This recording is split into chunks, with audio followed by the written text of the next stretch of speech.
Welcome back to Han Talks First. This is episode 156 of the podcast. Hope you guys are having a great weekend. Trick or treat to any of those of you who might be watching this on Halloween Day. Hope you got some great plans. Hope you'll stay safe out there and have a happy Halloween.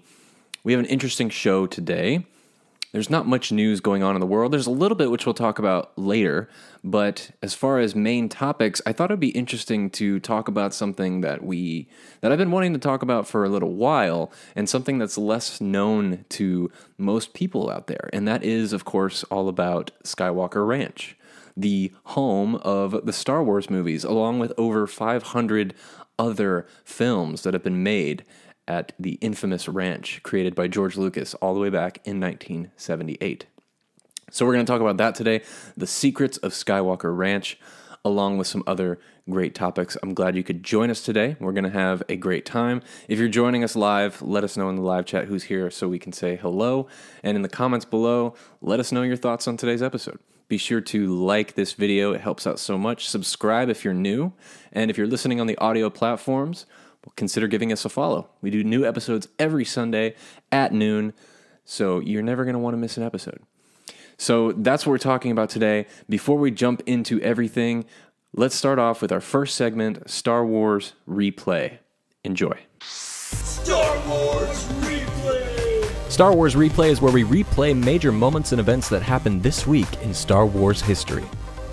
And this week, poetically so, in 1977, Matt Lucas is born. He is the voice of the animated Anakin Skywalker. In 1998, DK Publishing produced the first Star Wars visual dictionary. In 2007, Knights of the Old Republic comic 34 was released. In 2008, Darth Bane, The Rule of Two was published. And finally, in 2020, this week, The Mandalorian Season 2 airs on Disney+. That's it for Star Wars Replay. Tune in next week to find out what major moments and events happened next week in Star Wars history. Okay, that was this week in Star Wars history. Hope you guys enjoyed today's segment of the show. Now, let's jump into some of the news that is circulating around the world in Star Wars and see what is going on. So, one of the first things that I noticed happening this week is some movement on the TV shows. Actually, all the news today is on the Star Wars TV shows that are coming to Disney+. So, The Acolyte, Ahsoka, Obi-Wan, Mandalorian Season 3, all news regarding that. And the first bit is about The Acolyte. So, The Acolyte is actually scheduled to start shooting in February of 2022 at Pinewood Studios in London, which means the show is completely written, and they have wrapped pre-production for the show. Not much details have been released on production designer and, other cast members or what the story is actually going to be about, but they have a scheduled shooting date, which means they're ready to go, which is pretty exciting. And I can't wait to find out more about the show. I think it's definitely one of the more interesting takes and interesting directions that this franchise is going to go in, especially talking about the dark side of the Force and the Sith, stuff we haven't really shined light on yet, which is a weird way of phrasing it, but excited about that. And of course, they'll be shooting at the Volume, the one that they have over in London at Pinewood Studios. Coincidentally, Rogue Squadron is also set to shoot at Pinewood Studios. So potentially they could be shooting The Acolyte and Rogue Squadron simultaneously, but we haven't heard anything else about Rogue Squadron. They're still in pre-production for that. Now, the other thing that's relevant to this news is about the Ahsoka TV show. The Ahsoka show is scheduled for shooting in 2022 as well, but it's not until May of 2022. Now, they are shooting in the Volume as well, but since The Acolyte will be shooting at the Pinewood location, they're actually going to be shooting Ahsoka in the Los Angeles volume. So that'll be close to my home, and we'll get more news on that soon. Now, since it's a later start date, I seem to wonder, is this show maybe not completely written yet? I'm sure Dave has an exact vision for where he wants the show to go and what we want to see, but maybe it's not completely finalized yet. So we'll have to wait and see more info on that coming soon. But that was something I didn't see a lot of people talking about, so I wanted to share those two things here today. Now, one thing that has been circulating a bunch is in regards to Mandalorian Season 3 and about who we could possibly see in this next season of the show, especially the Mandalorians themselves. So last season, we had the appearance of tons of new Mandalorians, including Bo-Katan, but also Sasha Banks. And at the time, she was, of course, rumored to be Sabine Wren, which was obviously not true, and that didn't happen. She was asked recently on a little press tour of hers, I think for WWE, because she is a wrestler, for those of you who don't know, if that's wrestling. I think it is. And so she was asked, what her role is going to be like in season 3. And she actually said she's not in the next season of The Mandalorian. She went on and said that she was very happy that she got to be in the show, and it was a real experience for her and kind of life-changing. But as far as her character going forward, there's been no movement, and she has not been written in yet. Now, the only reason I bring this up is because it makes me wonder, well, she was part of the crew that Bo-Katan was going around the galaxy with, looking for the Darksaber. And does this mean that Bo-Katan could also not be in Mandalorian Season 3? I don't think that's going to happen. I think, what is her name? Katie Sackhoff. I think she is definitely going to be in Season 3 of The Mandalorian, even though she has her own TV show on Netflix that is, I think it's called Another Life, that is doing really well, and she's probably booked like crazy, but I think she's going to be in Mando Season 3. But it also is curious that Sasha Banks is not going to be in the show, because there was I guess you could call it a leak for Mandalorian Season 3. So for any of you who don't want to know any spoilers, potential spoilers, I personally do not think this is a spoiler for Mandalorian Season 3, but everyone has their own interpretation of what a spoiler is. So for those of you that don't want to know anything, turn away for like the next minute, and I'm going to talk about what this is. So here we go. In Mandalorian Season 3, we have a leak of a casting rumor that has been said they are searching for local Mandalorian cosplayers to fill a scene that includes 75 Mandalorians. 75 Mandalorian warriors. That's a lot. And it makes you question, like, well, if you're going to have that many people, why isn't Sasha Banks going to be in it? Are there really that many still in the galaxy that remain? And considering that the Empire completely obliterated what was left of Mandalore during the wars. So it's an interesting question, but apparently this is a true rumor that's out there, and they're looking for those types of cosplayers, and apparently they're swapping armor to make them all look a little rough and beat up and stuff like that. So that's it for the spoiler stuff. It's not that much, but that's all we have for Mandalorian Season 3, which has begun shooting last week. So it's well underway, and hopefully we'll get it when it's scheduled to come out. I have my fingers crossed. It still could potentially be delayed even more. There's tons going on with COVID restrictions, and they're doing a lot of shooting right now. A lot. So we'll have to wait and see. Now, the last bit of news is about Obi-Wan Kenobi. This isn't news per se. It's just some more quotes from the actors involved, and this time, more specifically, Kumail Nanjiani. Now, he was recently at the Eternals premiere, and he was being interviewed a bunch about that. And mostly he was questioned on what it's like to be involved in both Marvel and Star Wars at the same time. And he was asked, how do you not get overwhelmed by being on both sets and involved in both franchises? Because it seems like a lot of work. And here's what he had to say on that. For Star Wars, again, it was for me a job, and it was really fun. Ewan McGregor's amazing, but when you're there, you kind of have to ignore that everything looks like Star Wars and that you're dressed like someone in Star Wars. I don't allow it to sink in myself. Otherwise, I get intimidated. When the series comes out, I think, is when I'll start dealing with it. So basically, he was just saying it's incredible to be involved, and he doesn't want to overwhelm himself, so he's waiting until its release to finally let the excitement sink in. But he also went on to say that, it was very surreal being involved. But I think the highlight thing is that he said Ewan McGregor is amazing. And again, this probably points out to me that he has scenes with Ewan McGregor. Otherwise, why would the line producer cast them both on the same day if they weren't both sharing a scene, especially with COVID zoning rules that are going on with productions right now. So this is encouraging to hear. It sounds like everything is being centered around Obi-Wan Kenobi, which I bring that up because recently some people were speculating that this show is actually not going to center around Obi-Wan, but rather his surroundings. And this was actually a false rumor because this was interpreted from the first draft of the Obi-Wan project, which actually was supposed to be a movie. And the movie was not centered around Obi-Wan Kenobi, which is kind of weird to think, but that was their interpretation of what this project was going to be. And it was actually set to be Obi-Wan's reveal wasn't until the latter half of the film, which is very disappointing, so I'm glad that they fixed that. But this is what we have so far. This is what we have, just quotes from the actors. We do know they're done shooting this show. It's wrapped production. They're currently editing, doing sound and music and all that kind of stuff. And it's scheduled for, I think it was May of next year. And there's also another rumor stating that it could come out on May the 4th, which is a Wednesday, which is their new release schedule for Disney Plus premiere, exclusive Prime content. So it's potential, and how rad would that be for it to come out on May the 4th day? I think that would be really cool. Okay, everybody, that is it for the Star Wars news today. And at least at the time that I'm recording this is a pre-recorded episode. So if any of you are watching live, I'm sorry I can't interact with you today.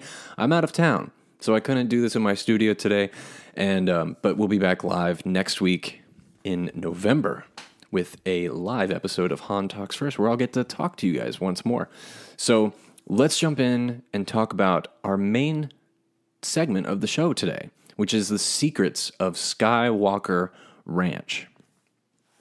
Now, I got to tell you, it's really hard to find information on Skywalker Ranch because if you Google that, go ahead and Google Skywalker Ranch, you really don't get any search results instantaneously. It actually takes you to Skinwalker Ranch, the infamous paranormal ranch up in Wyoming, I think.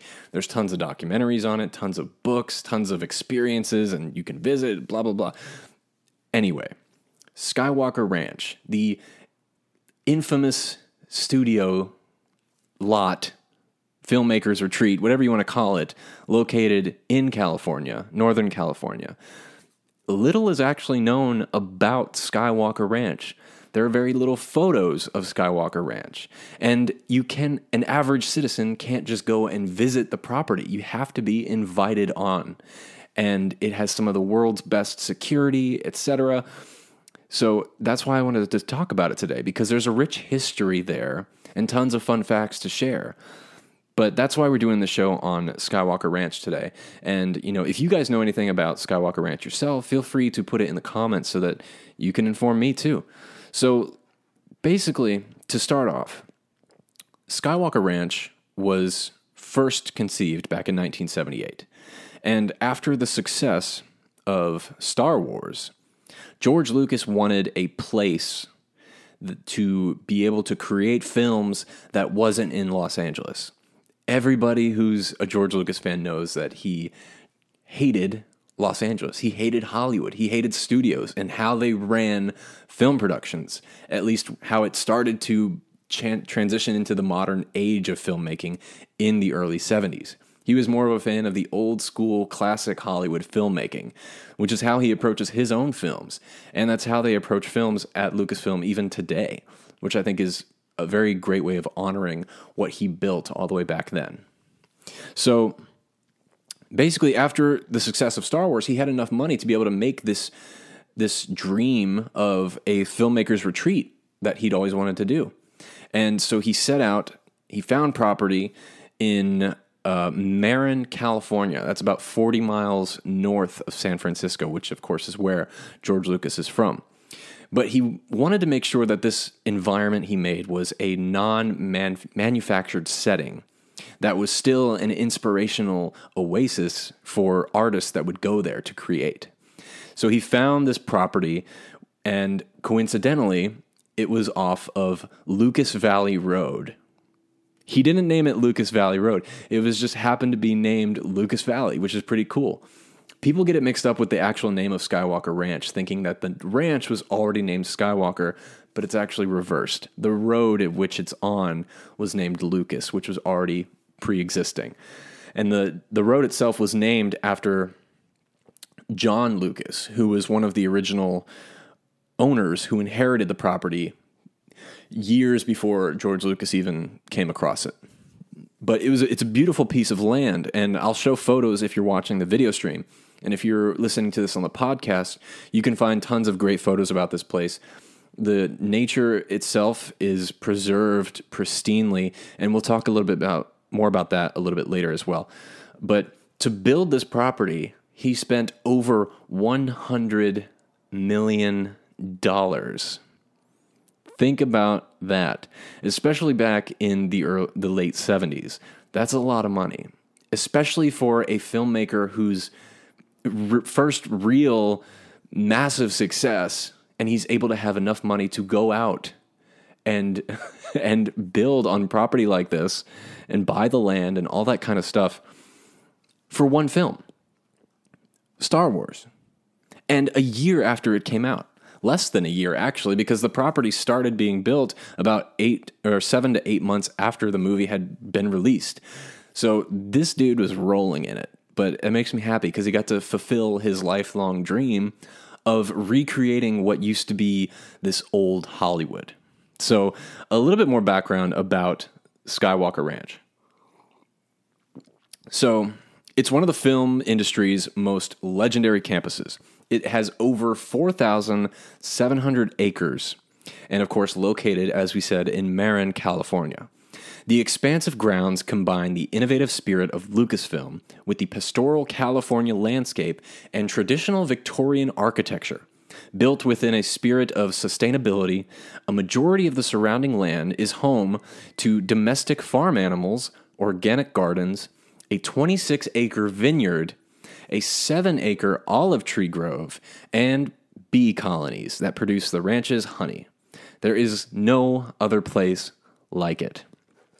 Now, a lot of people think that this is the location of ILM and Lucasfilm themselves. Well, it's actually not. ILM is still located in San Francisco, and they, of course, have campuses all over California and, of course, in London as well. And if I'm not mistaken, they have one in Australia, too. But just a random side fun fact about ILM themselves, Industrial Light and Magic.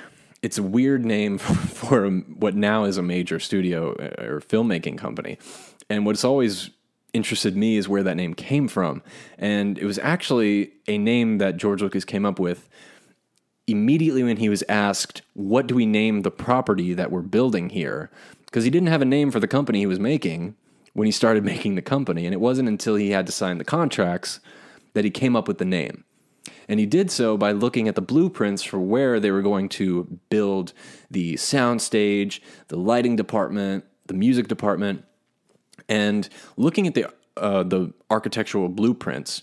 It shows you the landscape, and under each section where it'll have the different departments, it says things like light and sound and industry for where they actually make props and sound stages and things like that.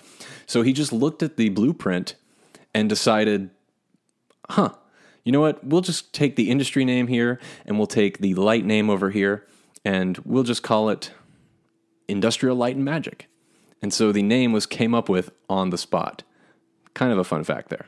Okay, so moving on with our fun facts about the ranch itself, let's start off by talking about, I mentioned earlier, kind of a little bit about the nature of the property and the landscape itself. So when George Lucas originally purchased the ranch, it was only about 1,000 acres, which is still a lot of property, and the ranch itself was located on it. But as he was building it, he noticed that in the surrounding areas, there was still a bunch of concern from the locals about pollution.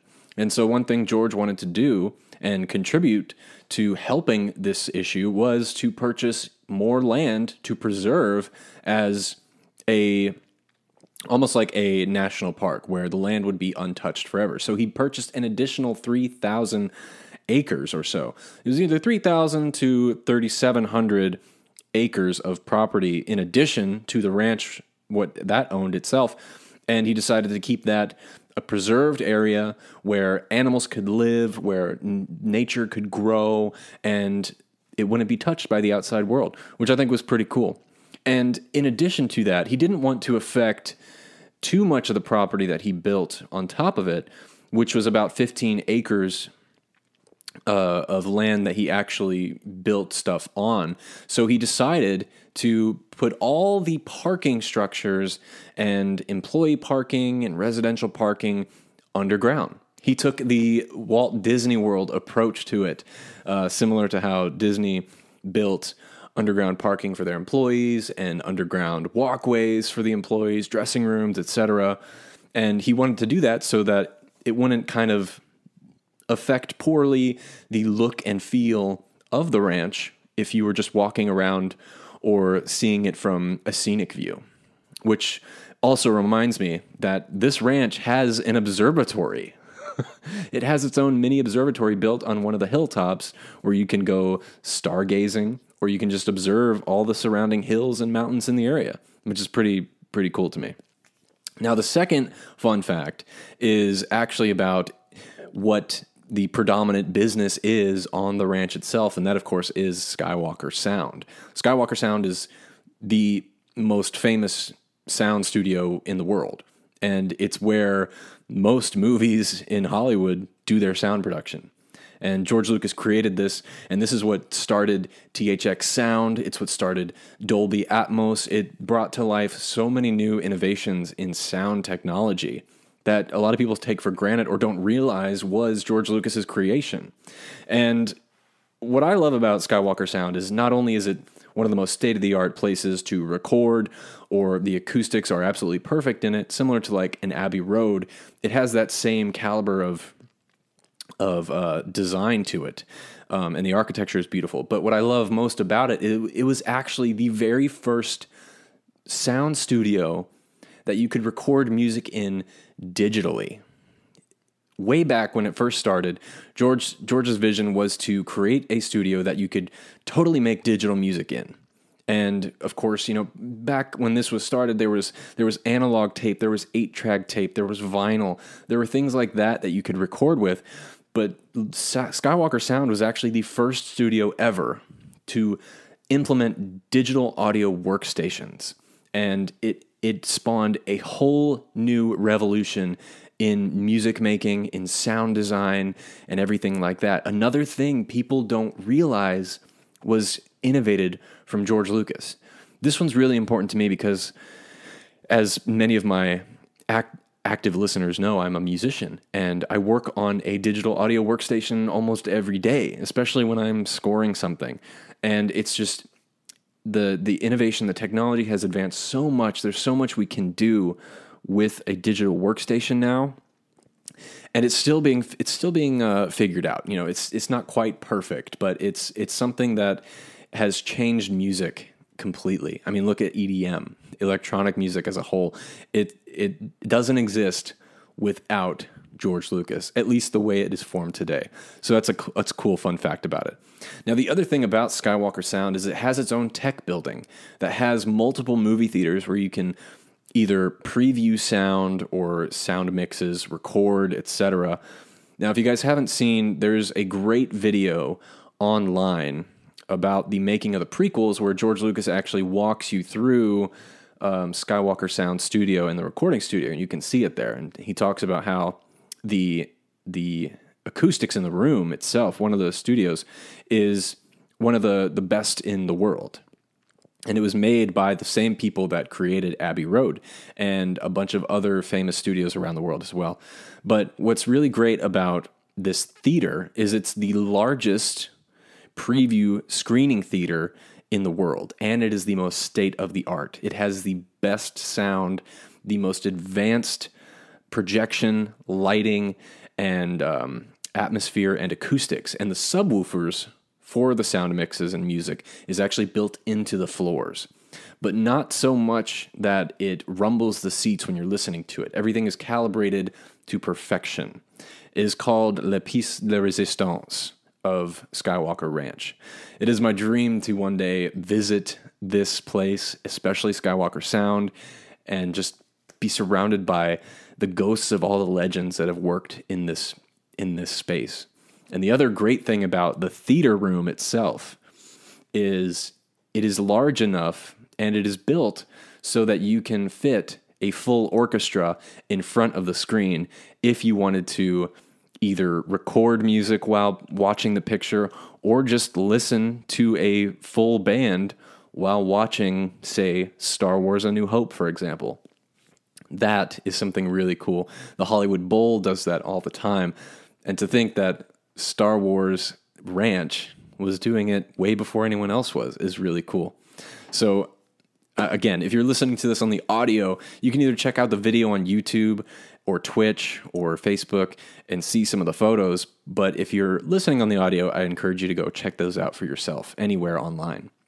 Another fun fact, our third fun fact about Skywalker Ranch is it's so big and it's so vast and it holds so much talent and artistic creativity that it actually has its own police force and fire department. And they're not small. The fire department alone has over 100 employees, 100 firefighters at this place. George Lucas actually did it himself and got these people implemented into the Skywalker Ranch and built a fire department there. And it's so big that they actually help surrounding counties in the area if a fire takes place over there. Now, of course, you probably need that many firefighters because it's such a big amount of property. If a random forest fire happened, which California gets a lot, you probably need that type of manpower to help prevent it. But apparently they're all really nice too, and they help chauffeur guests to and from places if they have downtime and things like that. Now, the other thing about the police department there, which otherwise known as the security force, is apparently the best in the world. Skywalker Ranch itself is said to be an impenetrable fortress. And, well, at least it's said to be the best security in the country, at least. I don't know where George Lucas found these guys, but apparently they're the best at what they do.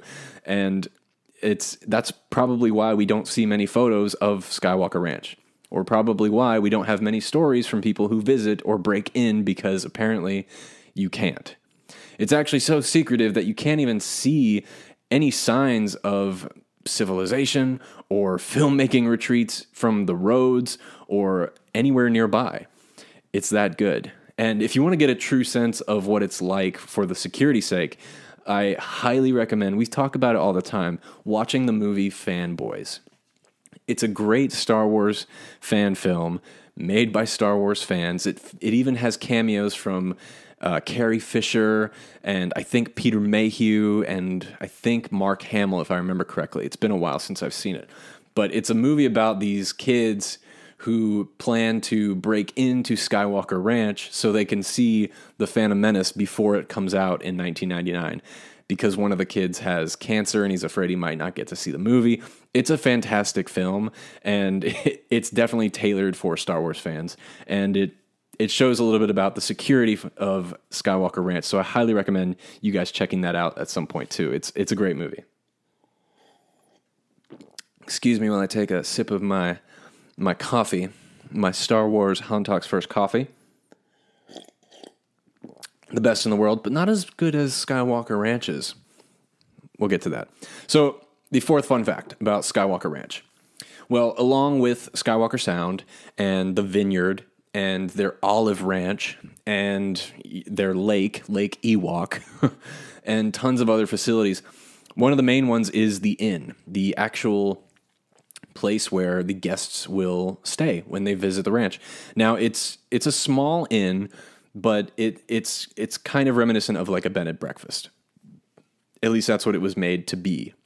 So it's composed of 26 themed bedrooms. And what's really cool about the themes of these rooms is each room is themed after a inspiration of George Lucas. For example, there is a room that is all Wizard of Oz. There's also a room of Akira Kurosawa, of course. I mean, George Lucas, of course, he's going to put Akira in somewhere on the ranch. And there's a George Gershwin themed room that you can stay in. Again, another highlight to the ranch that I would love to visit one day. I don't know how or why I'm going to get there, but someday. Actually, you know what? One day, Han Talks First will have a fan meetup here in Los Angeles. A bunch of you listeners and I will get together, we'll rent a van, and we're going to drive all the way up to Marin, California, where we will plan our break-in to Skywalker Ranch. Probably not a good idea that I just expose ourselves right here on the podcast so that they can be warned that we're coming, but we'll plan that someday later when we're a little bit bigger and more powerful than ever. But so the inn is a very special place, and yet another one I would love to see someday. They're also filled with tons of props from movies that they're themed after, and especially the Akira room. It's filled with Japanese samurai swords and tons of other Japanese architecture and stuff like that. Just a really cool idea, something very George Lucas-esque. On top of that, to note, which is kind of a sidebar, but the Skywalker Ranch is also a place where George Lucas would store some of his rare art pieces, collections, his paintings, his sculptures, the hat that Charlie Chaplin wore in his movies, things like that. He has them placed for display all around the ranch, and of course that will probably be changing a little bit soon because of the new George Lucas Museum that's opening up in Los Angeles. A lot of it will probably be transferred there. But still, that's another cool display feature of Skywalker Ranch that George Lucas implemented, which I think is pretty cool. And if you don't know, George Lucas, through his lifetime, has been collecting rare pieces or original pieces of art that inspired him, especially that have to do with storytelling in general. And he has a very big, very fancy, very expensive collection of art. And once the George Lucas Museum opens, I will be going immediately, and we will get to talk about that soon too. I think it comes out actually next year, I think, is when that museum opens. I could be wrong. It could be 2023, but we'll have to wait and see. I have one more fact about Skywalker Ranch I wanted to share, and it's unfortunately probably the most anticlimactic fact, which I probably should have planned a little better, but it is a cool one for those of us who like Star Wars collectibles and toys and merchandise, and that is the Skywalker Ranch General Store. And this is actually one of the most sought-after places to visit on the ranch. Aside from Skywalker Sound, not the Ewok Lake, not the vineyards, but the place fans want to go to the most is the General Store. Why? Because it has one of the biggest varieties of Star Wars toys and collectibles and merchandise ever. And it's not just your regular merchandise. It's rare merchandise. You'll find original Darth Mauls. You'll find the original toys from all the way back in 1978. You'll find anything you want. Mugs, shirts, hats, posters. It's there. There's not many photos of inside the General Store, but from what I've heard and what I've read online, it's rather impressive. Most impressive. Again, another place I would love to visit. There's very few people who have actually been to the ranch if you consider the vast amount of Star Wars fans that exist in the world. Conan O'Brien, for example, was one person that visited many years ago before George Lucas sold the company. And he actually was allowed to bring a video crew there. And he actually showed some of the inside workings of Skywalker Ranch. So, I mean, another video for you guys to check out on YouTube if you're interested. Just search it and you'll find it. And there was also an Oprah video. Oprah went and walked with George Lucas around the property. And it's weird because there's only a few examples of footage and photos that we can find of Skywalker Ranch. And that's what makes it so special. And then the last thing I'll talk about, which is kind of related to the aesthetic of the property, is, of course, the vineyard. They produce wine, olive oil, and Wagyu beef. I could be mispronouncing that.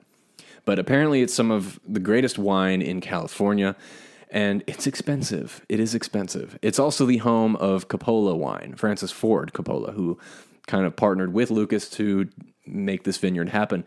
And I do want to get a bottle for myself one day and review it here on the channel, if that's something you guys would be interested in. But this place is fantastic. Little is known about Skywalker Ranch, which is why I wanted to talk about it today. I think it's magical. And I hope one day with my, whether it's music career or with my filmmaking career, that I get to visit Skywalker Ranch one day and get to play with the toys that they have available to artists over there. I mean, it's a filmmaker's retreat, and I hope that all filmmakers can get the chance to go there. And maybe someday I will, and who knows? I mean, the saddest part is it's not open to the general public. They don't even have scheduled tours that you can book for yourself to go and visit. And it's just, it makes it even more special, you know, to have something that is not always available, like a Star Wars film, and to see that it's still booming today, and it's still one of the top places in the world to make movies, to make sound, to edit, to build, to do practical effects and all that kind of stuff. And even frickin' wine, olive oil, honey. Who'd have thought, right? George Lucas created something amazing at this ranch. He created amazing things all over the galaxy, and we owe him a lot for that. Now, that is all for my show today. I hope you guys enjoyed today's episode. It was a little different, but something that I wanted to shed some light on. Now, again, if you're watching this on Halloween week, I hope you have a great Halloween and a great week ahead of you. We will be back on Sunday next week at 12 with a live episode of Han Talks First, episode 157. And if you're new here, feel free to subscribe so you don't miss an episode. Like this video if you're watching on YouTube. And we got tons of other videos on the YouTube channel as well, which you can check out. You know, tons of fun fact videos, Star Wars replay segments, things like that. Or you could just stick around and watch the live shows and get all your information there. So that's it for now, my friends. Thank you so much for joining me today. I really appreciate the support. We've been growing so much. We're almost eligible to be an official YouTube channel, which is kind of crazy to say. We've almost been doing this for a year, and it's getting closer. So thank you guys so much. We're so close. But now, my friends, somehow, some way, somewhere this week, may the Force be with you. So who talks first? You talk first? I talk first.